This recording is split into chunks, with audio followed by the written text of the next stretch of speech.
Well, that thing sure isn't happy.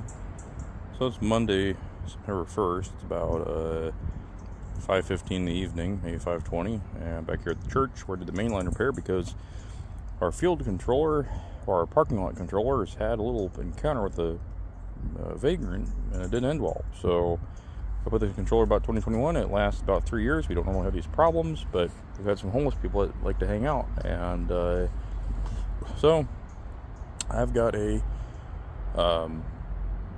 pole-mounted XC hybrid that has to be battery operated because we have no power back here. So it's a battery operated XC hybrid, stainless steel. It comes with a pole mount, and so we're gonna do that here. So let's get after it. All right, I think that's a wrap.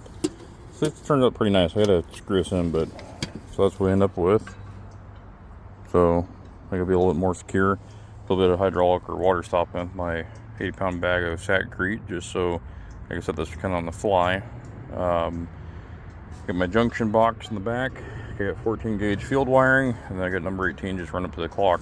So the big difference, so the kind of nice thing about these stainless steel XC hybrids is they have a C-cell battery tray. So you can run, so you're 9 volts, but think of this as, the way I remember it is that, 9 volts with C-cells is like a 20-gallon gas tank versus a 5-gallon gas tank, because those are double A's. And there's 6 of them, so that's 9 volts, but smaller gas tank, right? So should be more amp hours, if I remember correctly. You can run AC power into these, but again, just like that one, you still need DC latching solenoids. And like, Rainbird IVM stuff is DC latching, but that's an AC system, and that's, I don't know why I brought that up.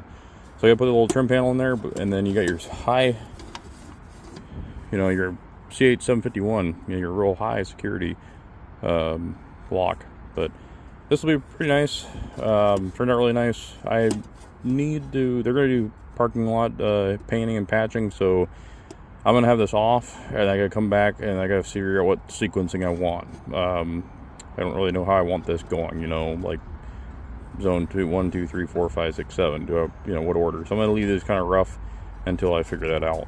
So, but my button's up, and now I can invoice that.